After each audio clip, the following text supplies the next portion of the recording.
पुराण चतुर्थ स्कंद 16वां अध्याय। वंदीजन द्वारा महाराज पृथु की स्तुति। श्री मैत्रेय जी कहते हैं, महाराज पृथु ने जब इस प्रकार कहा तब उनके वचनामृत का आस्वादन करके सूत आदि गायक लोग बड़े प्रसन्न हुए। फिर वे मुनियों की प्रेरणा से उनकी इस प्रकार स्तुति करने लगे। आप साक्षात देव प्रवर श्री नारायण ही हैं, जो अपनी माया से अवतीर्ण हुए हैं। हम आपकी महिमा का वर्णन करने में समर्थ नहीं हैं। आपने जन्म तो राजा वेन के मृतक शरीर से लिया है, किंतु आपके पौरुष का वर्णन करने में साक्षात ब्रह्मा आदि की बुद्धि भी चकरा जाती है। तथापि आपके कथामृत के आस्वादन में आदर बुद्धि रखकर मुनियों के उपदेश के द्वारा उन्हीं की प्रेरणा से हम आपके परम प्रशंसनीय कर्मों का कुछ विस्तार करना चाहते हैं।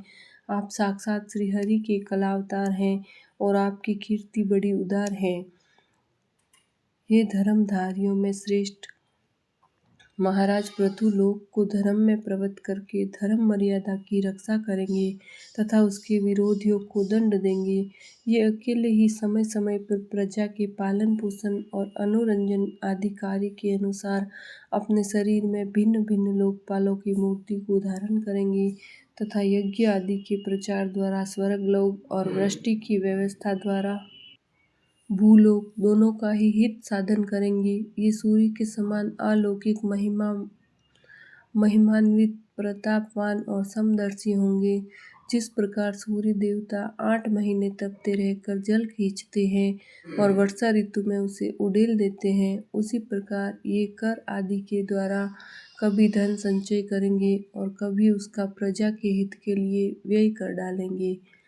ये बड़े दयालु होंगे। यदि कभी कोई दीन पुरुष इनके मस्तक पर पैर भी रख देगा तो भी ये पृथ्वी के समान उसके इस समुचित व्यवहार को सदा सहन करेंगे। कभी वर्षा न होगी और प्रजा के प्राण संकट में पड़ जाएंगे तो ये राजवेशधारी श्रीहरि इंद्र की भांति जल वर्षा कर अनायास ही इसकी रक्षा कर लेंगे। ये अपने अमृतमय मुख चंद्र की मनोहर मुस्कान और प्रेम भरी चितवन से संपूर्ण लोगों को आनंद मग्न कर देंगे। इनकी गति को कोई समझ न सकेगा। इनके कार्य भी गुप्त होंगे तथा इन्हें संपन्न करने का ढंग भी बहुत गंभीर होगा। इनका धन सदा सुरक्षित रहेगा। ये अनंत महात्म्य और गुणों के एकमात्र आश्रय होंगे। इस प्रकार मनस्वी पृथु साक्षात वरुण के ही समान होंगे। महाराज पृथु वेन रूप अरुणि के मंथन से प्रकट हुए अग्नि के समान है। शत्रुओं के लिए ये अत्यंत दुर्धर्ष और दुस्सह होंगे। ये उनके समीप रहने पर भी सेना आदि से सुरक्षित रहने के कारण बहुत दूर रहने वाले से होंगे। शत्रु कभी इन्हें हरा न सकेंगे।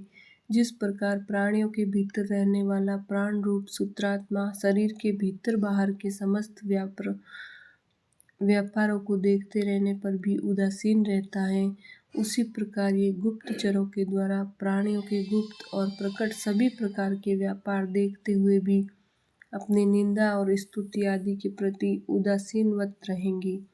ये धर्म मार्ग में स्थित रहकर अपने शत्रु के पुत्र को भी दंडनीय न होने पर कोई दंड न देंगे और दंडनीय होने पर तो अपने पुत्र को भी दंड देंगे। भगवान सूर्य मानसोत्तर पर्वत तक जितने प्रदेश को अपनी किरणों से प्रकाशित करते हैं, उस संपूर्ण क्षेत्र में इनका निष्कंटक राज्य रहेगा।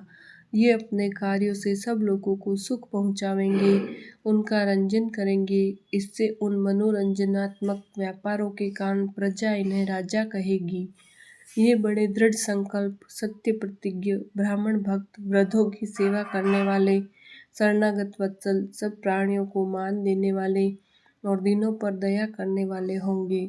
ये पर स्त्री में माता के समान भक्ति रखेंगे, पत्नी को अपने आधे अंग के समान मानेंगे, प्रजा पर पिता के समान प्रेम रखेंगे और ब्राह्मणवादियों के सेवक होंगे।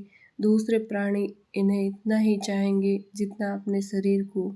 ये सुहृदयों के आनंद को बढ़ाएंगे। ये सर्वदा वैराग्यवान पुरुषों से विशेष प्रेम करेंगे और दुष्टों को दंडपानी यमराज के समान सदा दंड देने के लिए उद्यत रहेंगे।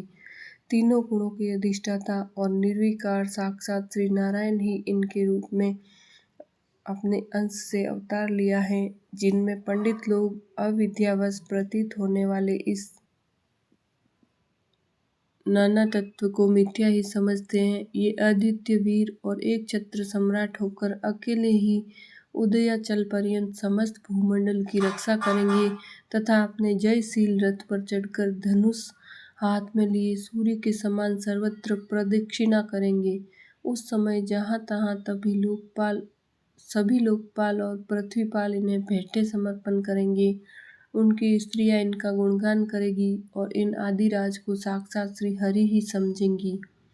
ये प्रजापालक राजाधिराज होकर प्रजा के जीवन निर्वाह के लिए गौरूप धारिणी पृथ्वी का दोहन करेंगी और इंद्र के समान अपने धनुष के कोनों से बातों ही बातों में पर्वतों को तोड़ फोड़ कर पृथ्वी को समतल कर देंगे।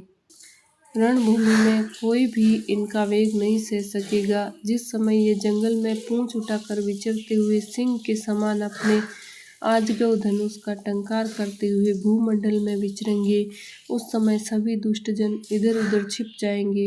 ये सरस्वती के उद्गम स्थान पर 100 अश्वमेघ यज्ञ करेंगे। तब अंतिम अनुष्ठान के समय इंद्र इनके घोड़े को हरकर ले जाएंगे। अपने महल के बगीचे में इनकी एक बार भगवान सनत कुमार से भेंट होगी। अकेले उनकी भक्तिपूर्वक सेवा करके ये उस निर्मल ज्ञान को प्राप्त करेंगे जिससे पर ब्रह्म की प्राप्ति होती है। इस प्रकार जब इनके पराक्रम जनता के सामने आ जाएंगे, तब ये परम पराक्रमी महाराज जहाँ तहाँ अपने चरित्र की ही चर्चा सुनेंगे। इनकी आज्ञा का विरोध कोई भी न कर सकेगा तथा ये सारी दिशाओं को जीतकर और अपने तेज से प्रजा के कलेश रूप कांटे को निकालकर संपूर्ण भूमंडल के शासक होंगे। उसी समय देवता और असुर भी इनके विपुल प्रभाव का वर्णन करेंगे। बोले श्री कृष्णचंद्र भगवान की जय।